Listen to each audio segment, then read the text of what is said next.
오늘 하나님 말씀은 이사야서 1장에서 함께 보시겠습니다.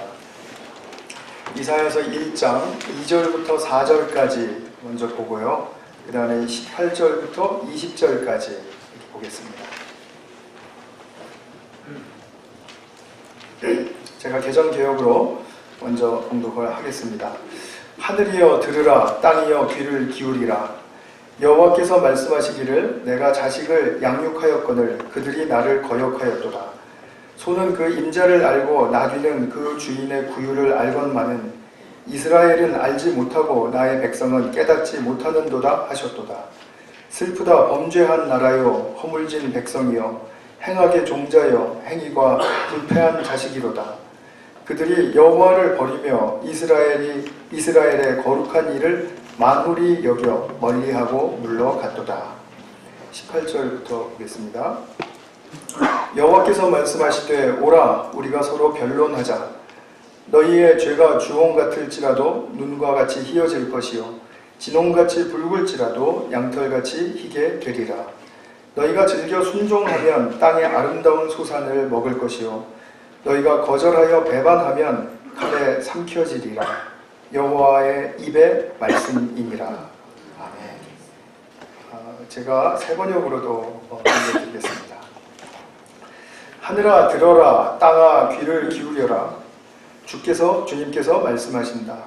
내가 자식이라고 기르고 키웠는데 그들이 나를 거역하였다. 소도 제 임자를 알고 나귀도 주인이 저를 어떻게 먹여 키우는지 알건만은 이스라엘은 알지 못하고 나의 백성은 깨닫지 못하는구나. 슬프다 죄지은 민족, 허물이 많은 백성, 흉악한 종자, 타락한 자식들. 너희가 주님을 버렸구나. 이스라엘의 거룩하신 분을 업신여겨서 등을 돌리고 말았구나. 18절부터 또 읽어드리겠습니다. 주님께서 말씀하신다. 오너라 우리가 서로 변론하자.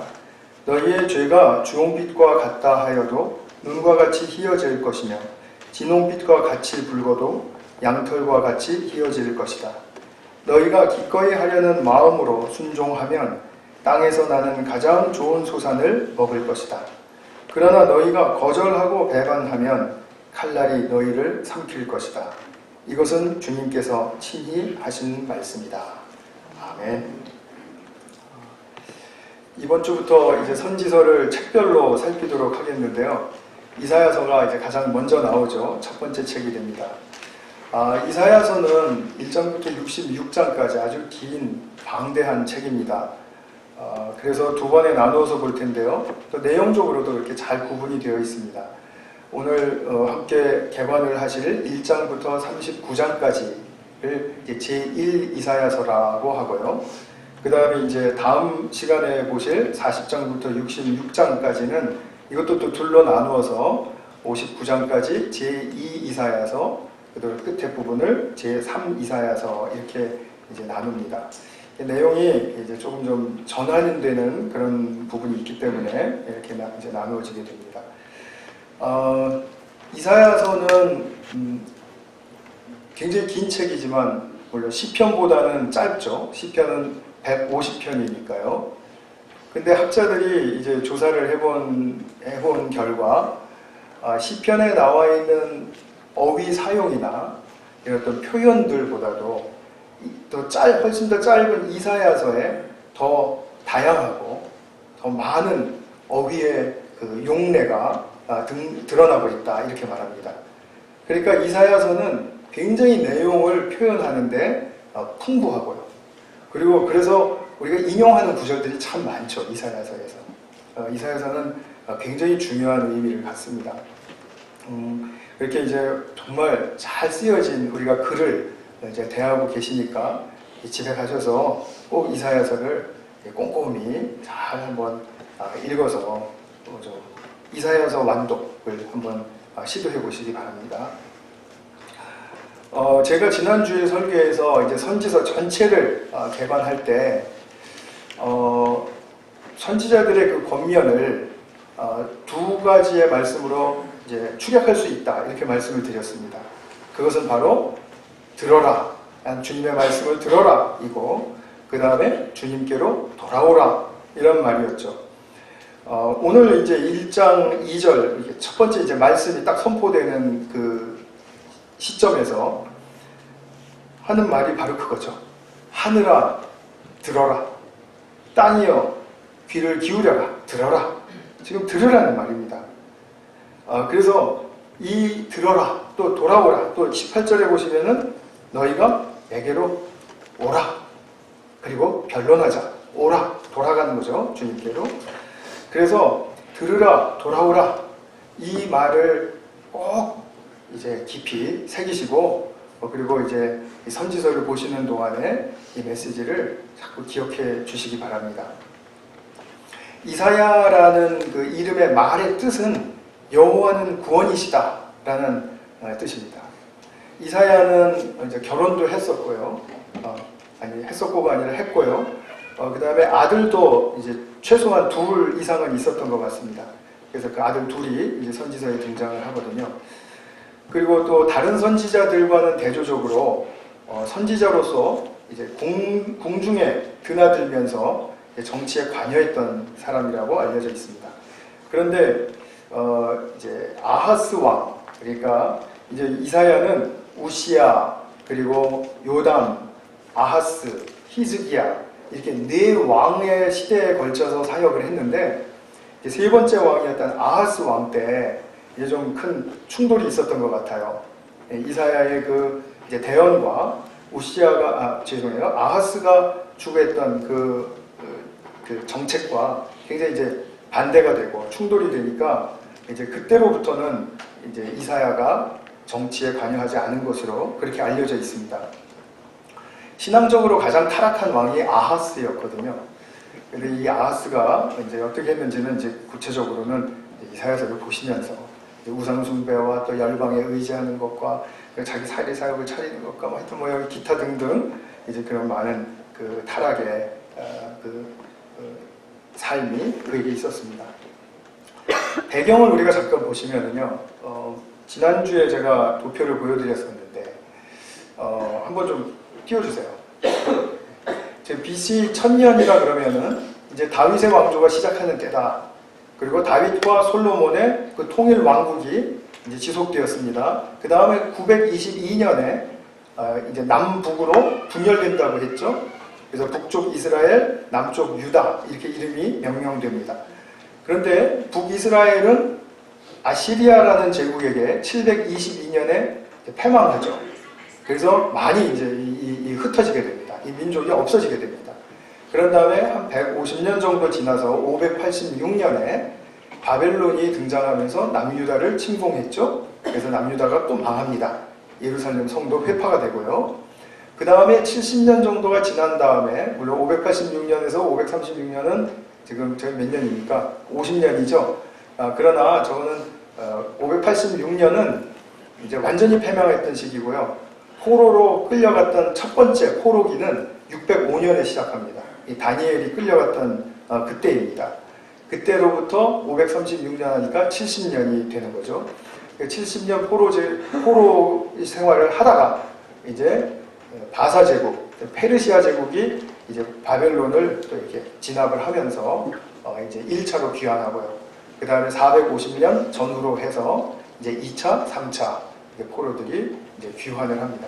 이것이 이스라엘 이제 주전 1000년 동안에 가장 획기적인 사건들을 이제 이렇게 보여주는 도표가 됩니다. 자, 이사야는 언제 사역을 했냐면 이제 남쪽 사람인데요. 북쪽에 이스라엘 자기 그 동족이죠, 말이죠. 분열되었지만 이제 동족인데, 동족이 아수르에 패망할 때 그때를 포함해서 739년부터 681년까지 그렇게 사역을 했다, 이렇게 알려져 있습니다. 그리고 동시대에 미가라는 사역자도 같이 사역을 했고요. 722년에 이제 아수르가 아주 엄청난 막강한 그 힘을 이제 부리면서 이제 패망을 시키고 나서 북이스라엘을 멸망시킨 것에만 만족하지 않고 701년에는 남유다도 또 대대적으로 침공을 하게 됩니다.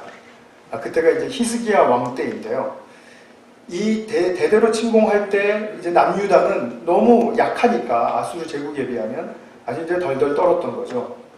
그러고 나니까 이제 그 남유다 쪽에서 의견이 분분해지게 되었습니다. 야, 우리가 빨리 아수르에 더 잘 붙어야 된다. 우리가 금과 은 많이 바쳤지만 그러나 우리가 조금 더 저들이 원하는 대로 주어서 우리 좀 국가 안보가 중요하지 않냐. 이렇게 이야기할 때 또 다른 한쪽에서는 아니야. 아수르보다는 아시리아보다는 이집트가 더 강해. 이집트에게 지금 의지를 해야지, 동맹을 맺어야지. 그럴 때 또 다른 쪽에서는 아니야, 우리 신흥 세력 바벨론이 있는데 우리 미래를 생각한다면 지금 바벨론에 가서 붙어야 되는 거야. 동맹을 맺어야 되는 거야. 오늘날과 똑같죠? 네. 이렇게 얘기했습니다. 그러면서 이들이 또 이견이 생기니까 충돌하고 그냥 뭐 부딪히고 이렇게 됐습니다. 그런데 이사야만은 우리가 하나님만을 의지하는 백성이라고 대내외적으로 우리가 선포하고 그렇게 살아야 한다. 그것이 바로 우리가 살 길이다. 그러니까 이거는 우리가 뭐 다른 선포가 있을 수가 없다. 다른 동맹이 있을 수가 없다. 이건 외교적으로 고백이 돼야 되고 그리고 이거는 우리의 자존심이다. 이렇게 이제 이사야가 날이 갈수록 강하게 이야기를 하니까 지금 불안한 사람들이 마음에 들 리가 없었겠죠. 그래서 이제 이사야와 이제 그 정권에 있는 사람들이 계속해서 충돌을 일으키게 되었던 것이고요. 결국 이사야는 그들의 손에 이제 죽임을 당한 거죠. 그래서 이사야는 지금 남유다가 잘못하고 있는 그 자기 동족이 잘못하고 있는 것에 대해서 정말 큰 아픈 마음을 가지고 있었습니다. 그것은 하나님이 너무 슬퍼하시는 마음을 이사야에게 전해주었기 때문이죠. 그래서 이사야 첫 번째 이 말씀부터 보면 내가 자식이라고 기르고 키웠는데 그들이 나를 거역했다. 소도 재임자를 알고 나귀도 나귀도 주인이 저를 어떻게 먹여서 키우는지 아는데 이스라엘은 나를 알지 못하고 나의 백성은 깨닫지 못한다. 이런 슬픈 마음을 이제 전달하게 된 것입니다. 그리고 나서 이사야는 또 남유다에 대한 하나님의 징계뿐만이 아니라 이 열방들, 그들이 의지하려고 했던 열방들, 아수르, 바벨론, 이집트 또는 주변에 또 자그마한 국가들이 있어서 에돔, 모압, 아라비아, 이디오피아, 또 기타 등등. 그래서 이사야서 1장부터 35장까지의 그 책에는 그들에 대한 심판도 기록이 되어 있습니다. 아니 하나님이 그들의 하나님이신가요? 어떻게 그들을 심판하실 수 있습니까? 심판하실 수 있다는 거죠. 왜냐하면 하나님은 그들을 창조하신 하나님이기 때문에. 그러나 그들은 그 사실을 알지 못하죠. 그래서 어쨌든 간에 하나님께서는 그들에 대한 심판의 메시지도 전하여 주십니다. 그래서 열방의 제국들과 제사장 나라로 지금 명명되는 그런 이 이스라엘 남유다가 동일하게 하나님의 심판의 메시지 아래에 있습니다. 이들이 심판의 메시지, 심판 아래에 있다는 것이 과연 무슨 의미인가? 이것을 잘 아셔야 이제 앞으로 선지서를 이제 공부하고 묵상하실 때 고생을 덜 하세요. 사실은 제가 오늘 설교 시간에 좀 많이 긴장을 했습니다. 왜 그러냐면 이제 심판에 대한 메시지를 좀 이제 전해드려야 되는데 심판이 싫어서 그런 게 아니라 심판에 대한 개념 자체가 굉장히 우리의 신앙생활 하다 보면 늦게 잡혀요. 그래서 이 심판에 대한 메시지를 우리가 깨우치려고 할 때 이거 그게 심판이야? 이렇게 생소하게 느껴질 수도 있고요. 그 다음에 심판이라는 거는 마지막에 예수님 재림하실 때 그 심판이지 무슨 심판이 또 있어. 이렇게 말씀하신단 말이죠. 그러면 성경 전체에 나와 있는 그 심판은, 하나님의 심판은 어떤 심판입니까? 그리고 또 그 심판은 우리와 관계없는 심판입니까? 지금 보면 분명히 하나님의 백성에게도 심판의 메시지가 주어지고 있고 또 하나님을 믿지 않는 이방 민족들에게도 심판의 메시지가 전해지고 있습니다. 그래서 제가 이 심판에 대한 이 개념을 오늘 좀 잘 설명드리고 싶은데 또 너무 또 생소한 거라고 또 그러면서 또 난 뭐 저런 말은 들어보지도 못했다 뭐 그러면서 또 이해가 안 된다 뭐 무슨 말인지 하나도 모르겠다 뭐 이런 말씀들 하실까봐 제가 굉장히 긴장하고 정말 겸손한 마음으로 이 자리에 섰습니다. 제가 성가대 찬양할 때 오늘은 사실 집중하지 못했어요. 제가 너무 떨려가지고 이거 잘해야 되는데 사실은 지난주 내내 떨었습니다. 그래서 제가 가급적이면 사람들이랑 말 안 하려고 했고요. 그리고 정말 이거 기도하고 많이 준비 많이 했습니다. 이해하시고 들어주시면 감사하겠습니다. 심판에는 크게 두 가지를 볼 수가 있어요. 성경에서. 첫 번째 심판은 뭐냐면 우리가 다 잘 알고 있는 예수님 재림할 때 마지막 심판입니다. 그 심판은 이제 요한계시록에 나오는 심판이죠. 근데 그 심판은 그 심판이 임할 때는 인생과 우리 모든 역사에 종지부를 찍는 그런 생명과 사망의 마지막 최종 결정을 이야기합니다. 이거 다 알고 계시는 심판이죠? 여기서 생명이라고 말하는 것은 구원의 또 회복의 완성을 말하는 것이고요. 여기서 사망이라고 말하는 것은 죄와 악의 멸망 그리고 그것으로 말미암았던 모든 증상들의 종식 이것을 말합니다. 굉장히 믿는 사람들에게 이제 희망이 되는 그런 심판이죠. 그런데 이 최종 심판이 아닌 현재적 심판이 성경에는 무척 많이 나오고 있다는 사실입니다. 일단 요한계시록에서도 우리 작년에 묵상하실 때 인의 심판, 나팔의 심판, 대접의 심판 전부 다 현재적인 심판입니다. 지금 이 세상, 이 시대에 일어나고 있고 옛날에도 일어났고 앞으로도 예수님 오시기 전까지 일어날 그런 심판의 양상들이 바로 현재적 심판으로 표현이 됩니다. 그래서 이 땅에서 일어나는 이 현재적 심판은 굉장히 어느 한순간까지 하나님의 그러니까 인내하시고 또 돌봐주시고 또 그렇게 하면서도 또 어느 순간 단계에서는 정리를 해야 되겠다 싶으실 때 그 현재적 심판이 임할 때는 굉장히 엄격해요. 그리고 무서운 상황도 돌발합니다. 그런데 그 목적은 하나님의 백성들의 정화, 클린징, 정화와 새 출발, new beginning. 그러니까 이것을 또 우리 new creation, 새 창조라고도 말을 합니다. 깨끗하게 되어서 새 출발을 할 수 있도록 하는 필수적인 과정으로서 이 현재적인 심판이 우리에게 메시지로 주어집니다. 그러니까 하나님은 당신의 백성들에게도 이런 의미의 심판을 내리시고요. 이방들에게도 사실은 돌아오라라는 메시지예요. 근데 이들이 결코 깨닫지 못하고 돌아오지 못할 때는 그냥 끝나는 것입니다. 마치 소돔과 고모라가 분명히 역사적으로 존재했다는 것은 우리는 알고 있지만 그 심판 때 이 땅에서 자취를 감춰져 버렸죠. 그렇게 사라지는 것처럼 그렇게 하나님이 소멸시키신다라는 그런 현재적인 심판에서도 그런 극단적인 그런 상황들이 따라올 수 있다는 것입니다. 하나님은 당시 이스라엘이라는 한 민족의 신으로만 알려져 있었죠.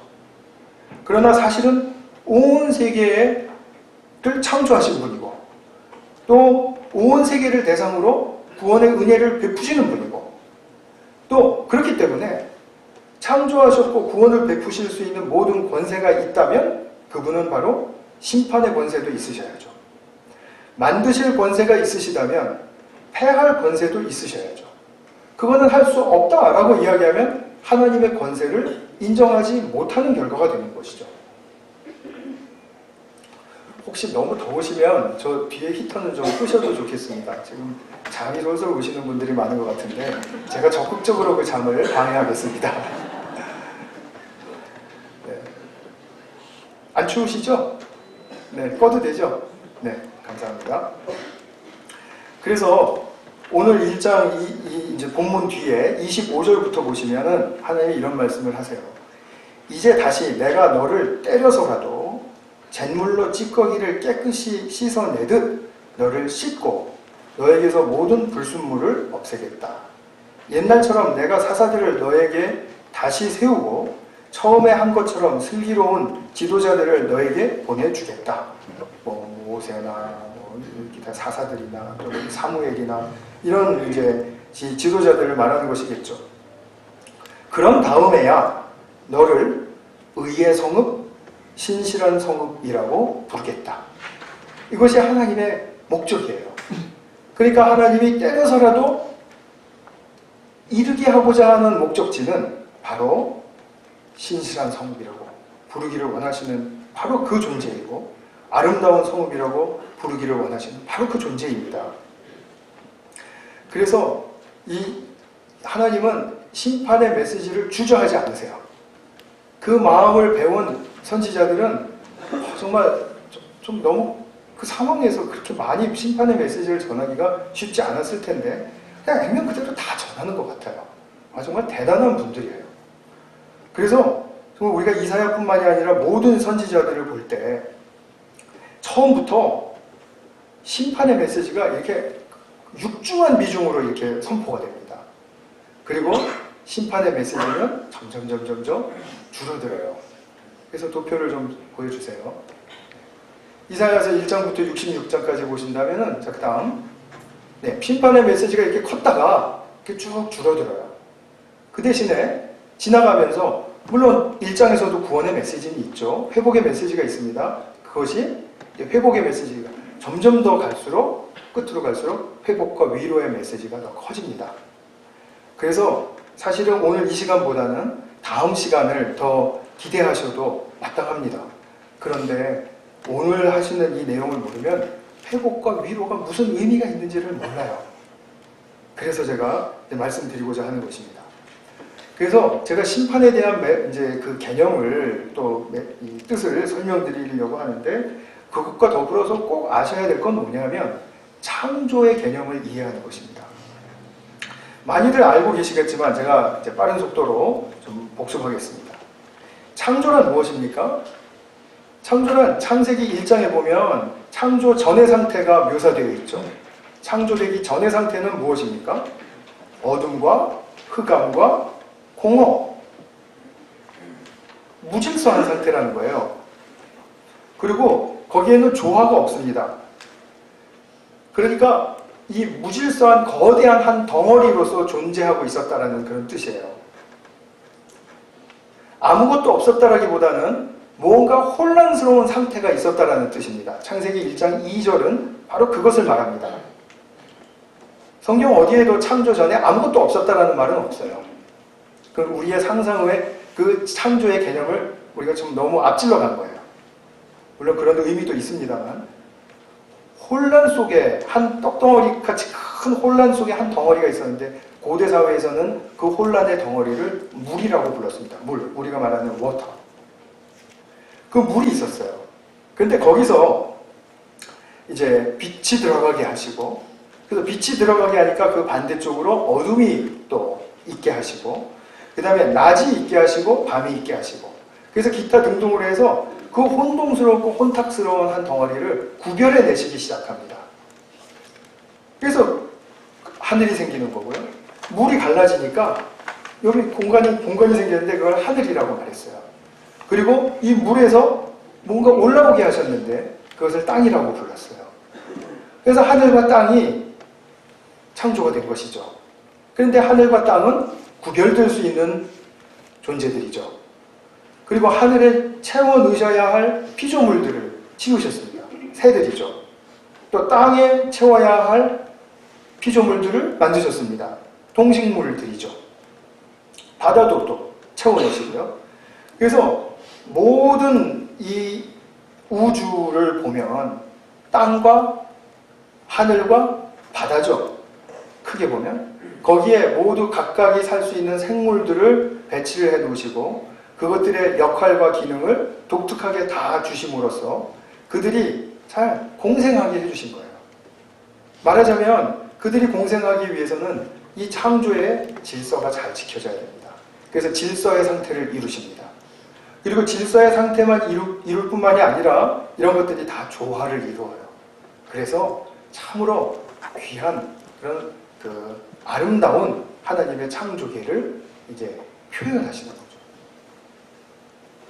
그리고 창조계를 들여다보면 그런 구별된 것들 속에서 우리가 아름다움과 선함을 발견할 수 있습니다. 즉 하나님의 사랑을 발견할 수 있다는 얘기입니다.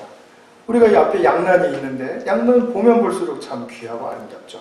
양난을 볼 때 아, 참 아름답다. 하나님의 지혜는 특별하구나. 또 다른 꽃, 또 다른 자연 보면서 그렇게 느낄 수 있는 겁니다. 그래서 창조의 세계는 어떤 특징을 갖냐 하면 혼돈 속에서 질서와 조화를 이루고 그 조화를 이룬 것들이 아주 또 크게 하나됨을 이루어서 그 하나됨 속에 선함과 아름다움을 발견할 수 있도록 이렇게 하시는 일이 바로 창조입니다. 하나님은 창조를 해놓으신 후에 그 다음에도 창조를 유지하세요. 이것도 창조예요. 창조의 연장선에서의 또한 창조의 일입니다. 이 유지하시는 일, 하나 되게 하시고 선함과 아름다움이 드러나게 하시는 그것이 창조의 순방향이다. 창조의 방향, 올바른 방향이다. 이렇게 말할 수 있습니다. 자, 그럼 여기서 이제 심판의 개념이 나옵니다. 심판은 무엇이냐면 역창조의 방향입니다. 그래도 그나마 질서가 있었고 조화가 있었고 선이 있었고 아름다움이 있었고 사랑이 있었고 정말 우정이 있었고 그리고 서로 인사하고 나누는 뭐 어떤 그런 관계에 화평이 있었어요. 근데 그것이 어느 순간에 깨져요. 그래서 이게 도대체 뭐지? 왜 이렇게 삶이 공허하지? 왜 이렇게 어지럽지? 나의 내면은 왜 이렇게 정돈이 안 되지? 왜 우리 사회는 나이 갈수록 점점 어지러워지는 부분만 이렇게 부각이 되지? 물론 질서가 잡혀가는 부분도 있습니다. 그런데 심판의 성격은 하나님이 심판을 하실 때는 이 성격이 두드러지게 나타난다는 겁니다. 세상의 모든 나쁜 일이 심판은 아닙니다. 하나님이 참고 계시는 주일 수 있습니다. 그러나 심판의 때가 되었을 때 탁 드러나는 것은 이전의 상태보다 훨씬 더 무질서하다는 것, 이전의 상태보다 훨씬 더 조화롭지 못하다는 것, 이전의 상태보다 훨씬 덜 선하고 덜 아름답다는 것. 그래서 하나님이 심판하시는 그 상황을 보면은 아주 바닥 상태인 거죠. 그것이 하나님의 심판의 메시지로서 전달될 때 우리가 아, 하나님이 우리가 심판 아래 있구나 이렇게 되는 것은 아닌데 그렇다면 우리는 무엇을 각성해야 됩니까? 우리가 원래 창조되어서 창조의 순방향으로 나가려면 이 방향이 아닌데 하고 빨리 번지수를 잘 찾아야 된다는 얘기죠. 그래서 현재적인 심판의 목적은 우리를 정화시키고 새 출발을 하게 한다라고 말씀드릴 수가 있는 것입니다. 어렵습니까? 네. 감사합니다. 그래서 창조의 역방향은 역창조의 그 속성을 그대로 드러낸다고 했죠. 무질서로, 조화가 깨어짐으로, 그 다음에 선함이 아니라 악함으로, 그죠? 파멸의 종국을 맞이하게 됩니다. 그러면 북이스라엘 백성들, 아까 722년에 북이스라엘 백성이 아시리아에 의해서 이제 패망당했다고 했는데 그 심판입니다. 이 북이스라엘이 하나님께 심판을 받은 거예요. 근데 어떻게 받았습니까? 아시리아라는 아주 잔인한 민족이 심판의 도구로 사용되었습니다. 그래서 북이스라엘이 패망을 할 때 보면 땅도 회파가 되고요. 관계도 회파가 되고 가족도 회파가 되고 아예 민족 자체가 와해돼 버렸습니다. 혼혈 민족으로 다 뿔뿔이 흩어졌기 때문에 북이스라엘에 속했던 10지파의 정체는 찾아볼 수가 없게 되었습니다. 이것이 심판입니다. 근데 이렇게 하시기 전에 얼마나 많은 경고를 하셨는지 몰라요. 근데 일단 지도자들이 이거를 눈치채지를 못했습니다. 그렇기 때문에 쓰라린 말이라도 해서 자꾸 일깨워줘야 되는데 북이스라엘 쪽에는 선한 왕이 하나도 없었습니다. 선지자들만 지난 시간에 말씀드렸죠. 한 4명, 5명 정도가 이제 성경책에 나오는 선지자들로 등장을 하고 그 외에도 뭐 문맥 속에 나오는 선지자들은 꽤 있습니다. 그렇습니다. 이렇게 북이스라엘이 회파당하고 깨어지고 와해되고 하는 그런 것. 이게 창조가 아니라 역창조죠. 그러면 심판의 도구로 사용하셨던 아시리아는 좋은 칭찬받는 존재입니까? 그러지 않았죠. 성경에 보면 이사야서에서도 아시리아도 심판하세요. 왜? 그들에게 이미 주신 질서와 조화와 이런 어떤 그런 시스템과 다 잘 지킬 수 있도록, 그래서 아름다움을 잘 드러내도록 그렇게 하나님이 그들에게도 허락해 주셨는데, 그렇게 하지 못하고 오히려 더 잔인하고, 그리고 더 이기적이고 자기 욕망에 사로잡혀가지고 그것만 채우고 있으니까, 민족 전체가. 그러니까 이들도 또한 하나님의 창조의 의도와 목적에 합당한 방향을 거스르고 있는 거죠. 그러니까 이 사람들도 심판을 당하는 거죠. 34장 9절에서부터 11절까지를 보시면 아주 심판에 대한 정확한 표현이 나옵니다. 제가 이 말은 이런 말이에요. 에돔에 대한 심판의 메시지인데요. 이제 에돔 민족이 땅이 회파될 거라는 겁니다. 그래서 사람이 살만한 땅이 되지 못하고 이제 짐승만 득실거리는 땅이 될 거다. 이런 말씀을 하시면서 이런 말씀을 하세요. 11절에 펠리컨과 고슴도치가 그 땅을 차지하겠고, 사람 대신에요. 부엉이와 까마귀가 거기에서 자리를 잡을 것이다. 주님께서 에돔을 혼돈의 줄과 황무의 추로 재실 터이니, 자, 혼돈과 황무, 황폐로 이렇게 재셔서 에돔을 창조 전처럼 황무하게 하실 것이다. 이게 심판의 개념이 그대로 드러난 아주 좋은 표현입니다. 에돔을 창조 전처럼 황무하게 하실 것이다. 그 상태가 어떻게 된다는 거죠? 우리가 생각하기에 끔찍하고 그런 것도 다 포함이 되겠지만, 더 대표적인 말로 한다면 창조 전과 같은 상태로 될 것이다. 심판의 기본 개념이죠. 그래서 주님의 창조의 불합당한 측면에 대해서 하나님은 항상 처음에는 메시지 전하시고 또 참으시면서도 전하시고 하다가 결국은 심판의 그 파국을 맞게 하면서 거기서도 또 메시지를 전하시는 거예요. 하나님이 심판하실 때 엄하세요. 그거는 완전히 질서에서 무질서로 돌려버리듯이 흩어 놓으시는 거죠. 그거를 하나님의 주권 아래서 허용됐다 이 말입니다. 그래서 그걸 하나님의 심판의 권세로 돌려야 되는 것입니다. 질서는 깨지게 되고 선은 아예 찾아볼 수가 없게 됩니다. 그런데 어떻게 이렇게 하시는 것이 새로운 출발을 위해서 꼭 필요한 것이 됩니까? 완전히 다 망가뜨리시는 것 같은데, 완전히 다 망가지도록 허용하고 내버려 두시는 것 같은데, 어떻게 이런 상태에서 새로운 출발이 가능해집니까? 그것이 우리의 퀘스천이죠. 어느 정도로 망해야 그래도 재기하죠. 완전히 망했는데 어떻게 재기를 하냐라는 거예요. 근데 하나님의 계산은 다르세요. 완전히 망해야 재기해요. 완전히. 바닥으로 내려가야 그리스도가 계시기 때문에 그래요.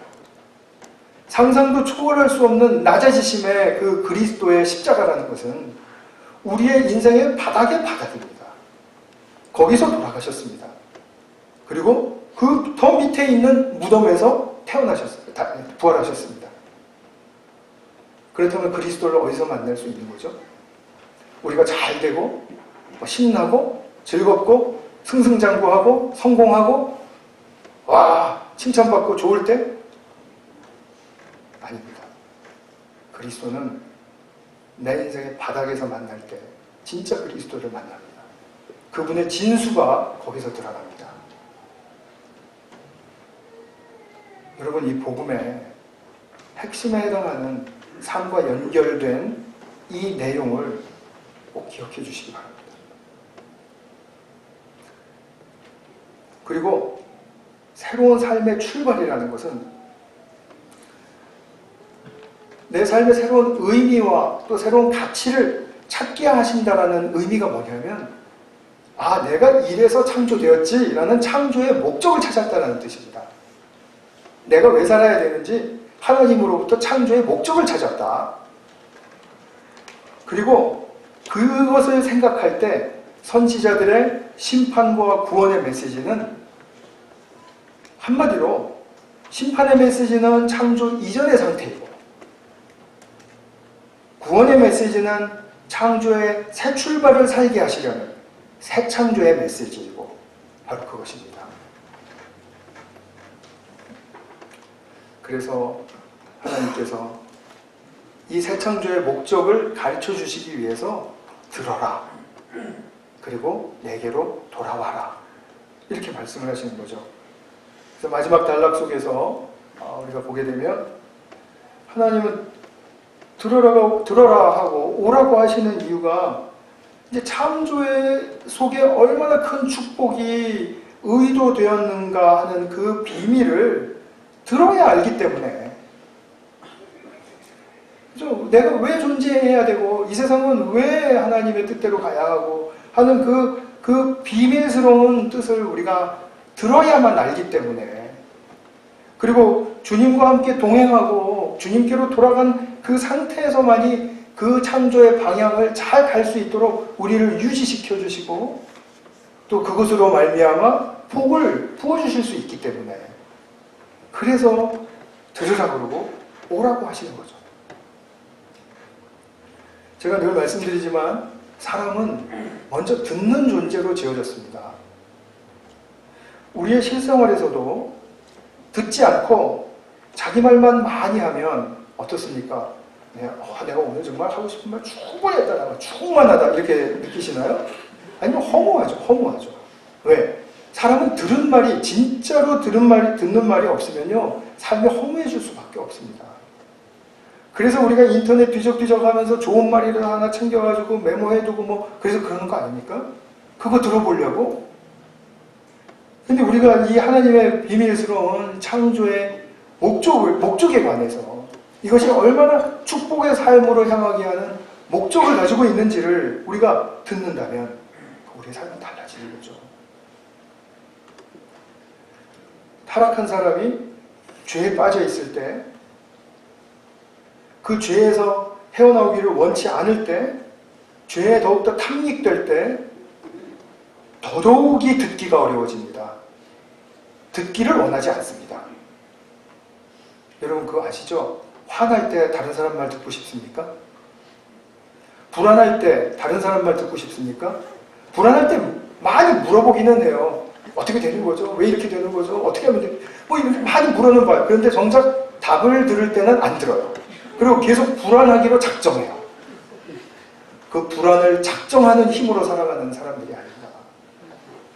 제가 지난주에인가요? 불안 얘기했죠. 근데 욕망에 탐닉할 때도 들으려고 하지 않습니다. 결국은 듣지 않습니다. 다른 사람 말은 또 안 들리게 되어 있습니다. 하나님 말씀은 더더욱이 안 들리겠죠.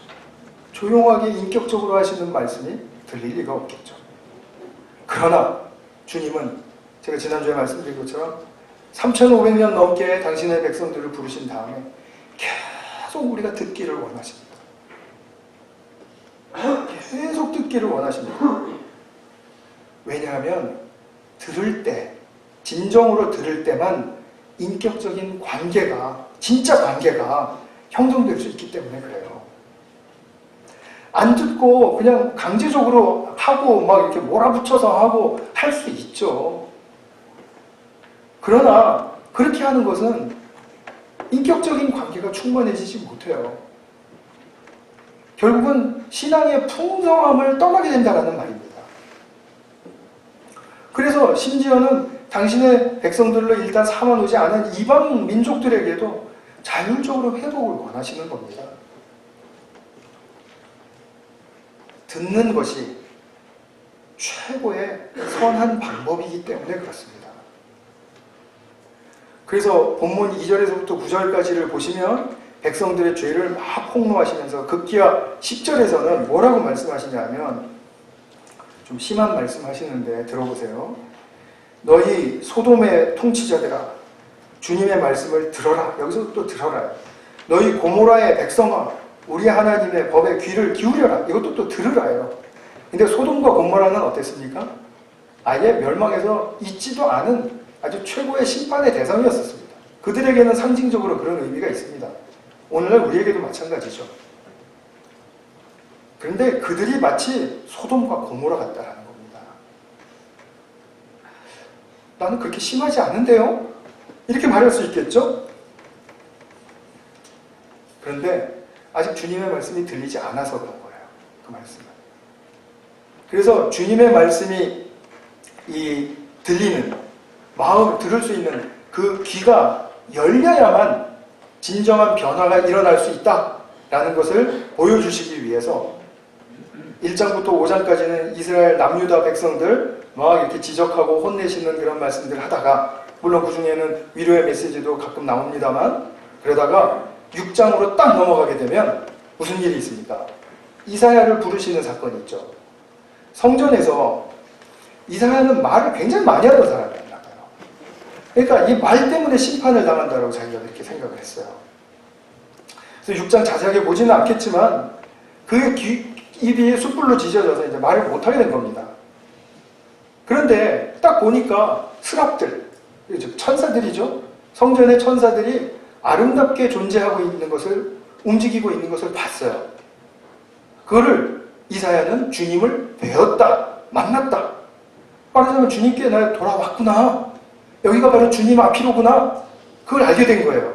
그리고 내가 또 주의 목소리를 들으니, 그랬어요. 들으니. 자기가 이제 말을 안 하게 되니까 듣게 된 거예요. 주님을 뵙고 그 목소리를 들었던 것입니다. 그러면 이것이 선지자로서 특별한 소명을 입은 그런 이사야 같은 사람에게만 적용이 되는 말씀이겠습니까? 아니에요.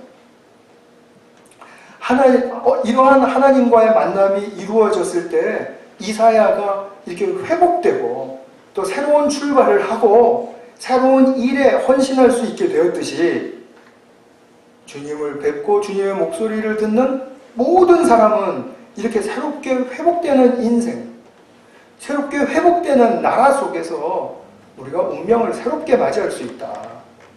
그런 메시지를 받는 것입니다.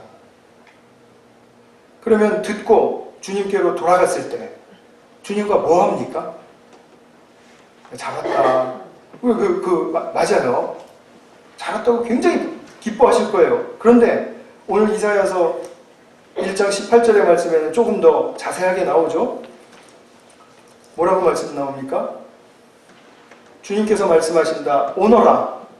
자, 오면 뭐 하자라는 거예요? 우리가 서로 변론하자. 이 변론하자라는 말은, 자, 나한테 따질 거 있으면 다 따져.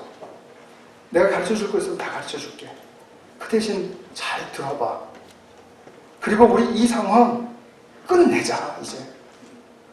이렇게 너희들과 내가 평행선 긋듯이 가고, 날마다 날 멀리서 그냥 들락날락하고, 나의 땅만 밟고, 이렇게 나를 서운하게 하고, 이런 상황 말고, 이제 그 상황을 끝내고, 종식하고, 그리고 우리 그런 새로운, 그런 너와 나와의 그런 새로운 관계를 시작하자. 그 말씀이에요. 결정 짓자라는 뜻입니다. 이제 지금까지의 상황은 결정 짓자라는 뜻입니다. 주님의 말씀은 죄를 회개하라라는 말씀이죠. 그런데 그게 강제적으로 하는 게 아니라 내 말을 듣고 해도 돼. 이런 말씀이죠. 변론하자라고 하시는 거니까요. 그래서 우리 이 죄의 현실이 핵심이 무엇이고 그 증상이 무엇이고 했던 그 현실들을 마감하자. 그리고 19절에 이렇게 말씀하세요. 너희가 기꺼이 하려는 마음으로 순종하면 땅에서 나는 가장 좋은 소산을 먹을 것이다. 여러분, 이게 그냥 단순한 한마디의 말이 아닙니다. 그냥 듣기 좋으라고 하는, 그냥 할 말이 없으니까 좋은 소산으로 먹을 것이다. 이게 이런 뜻이 아닙니다. 이것이 어떤 뜻을 가지고 있겠습니까? 여러분, 창조 이전과 이후, 그리고 창조한 다음에 타락과 타락 이전과 이후 생각해 보세요. 지금 땅에서 나는 가장 좋은 소산을 먹을 때가 언제였습니까? 기억이 잘 안 나시죠? 아담은 기억할 거예요. 타락하기 전에 에덴에서 극상품의 모든 것을 풍요롭게 먹을 수 있었던 그 에덴의 삶, 그 삶으로 회복시켜 주시겠다는 뜻이죠. 엄청난 메시지 아닙니까? 이 한마디가 상징하는 것은 하나님께서 원래 창조하셨을 때부터 사람에게 허락되었던 그런 좋은 것들, 극상품의 것들, 그리고 아름다운 것들로 참으로 회복되게 하시겠다는 바로 그런 말씀이죠. 이것을 얼마나 간절히 원하시고 얼마나 이렇게 살도록 도우시기를 원하시는지 우리가 이사야 후반부에서 다시 한번 살피도록 하겠습니다.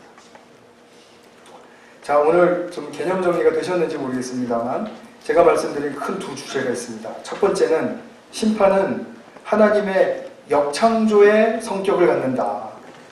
그러니까 심판을 우리가 생각할 때 딴 데서 찾지 마시고 역창조의 사건이 허락될 때 이게 지금 심판의 방향으로 가고 있네. 그렇게 생각하시면 됩니다. 두 번째, 주님의 말씀을 듣고 주님께로 돌아가는 일은 사람이 창조된 원래의 목적대로 극상품을 누리며 풍성함을 누리며 영원히 주님과 함께 있는 그 목적을 이루시기 위함이라는 것. 이 두 가지 말씀드렸습니다. 하나님께서 우리에게 당신의 창조의 목적을 이루시기 위해서 선지자를 통해서 새 일을 말씀하시고 또 이루시고, 그리고 또 우리에게는 그리스도라는 위대한 그 구주를 통해서 이 새 일이 이루어졌습니다. 그리스도 안에만 들어가면 이 일이 분명하게 일어납니다. 이것이 우리에게 이 시대의 특권이고 축복이죠. 이 새 일에 관한 말씀의 축복이 우리 모두에게 풍성하게 차고 넘칠 수 있기를 축원합니다. 같이 한번 기도하겠습니다. 지금 내 삶이 창조 이전의 혼돈과 어둠과 또 공허의 상태가 있다면 이것을 하나님께서 도우시고, 그래서 정말 더 큰 심판으로 가기 전에 하나님의 놀라운 창조의 목적을 회복하는 삶으로 우리를 불러내기를 원하십니다. 그래서 우리가 참으로 이 하나님의 창조의 목적을 이루어드리는 삶을 산다는 것은 주님께 영광을 돌리는 그런 일뿐만이 아니라 우리 자신들에게도 큰 영광스러운 그런 축복의 사건이 될 수 있다는 것을 성경을 통해서 믿으시고 우리 같이 한번 희망을 품고 주님께 기도하는 시간을 갖겠습니다. 네, 우리 다음 주로 다가온 말씀잔치를 위해서 같이 한번 기도하겠습니다. 우리 강산 노진준 목사님 위해서 기도해 주시고요. 우리 성도들 모두가 함께 말씀잔치와 또 평신도 지도자 세미나에 참석해서 정말 큰 은혜 받을 수 있도록 주님 잘 지켜주시고 이끌어 주십시오. 그리고 우리 남요한 전도사님 가정 이제 부임하는 그날까지 잘 지켜주시고, 그리고 또 잘 이사할 수 있도록 도와주십시오. 같이 한번 기도하겠습니다. 사랑하는 아버지 하나님, 우리의 삶을 돌아봅니다.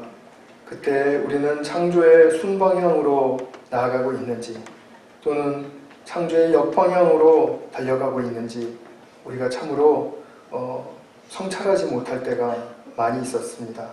그러나 우리가 심판의 메시지를 듣고 정말 심판으로 향하는 길은 바로 이것이구나를 깨달을 때 주님의 어미로우신 그 심판 아래에서도 우리가 새로운 출발을 할 수 있다는 그런 복된 사실을 듣고, 그리고 깨닫고 그것에 희망을 품고 나아갈 수 있는 새 창조의 삶이 이루어질 수 있다는 사실에 대하여 주님 정말 감사와 찬양을 올려드립니다. 우리에게 늘 이런 복된 영광스러운 기회가 열려 있음을 정말 그리스도 안에서 잘 찾고 그리고 그것을 누릴 수 있는 우리 모든 성도들 될 수 있도록 축복하여 주시옵소서. 우리 구주 예수 그리스도의 이름으로 기도하였습니다. 아멘.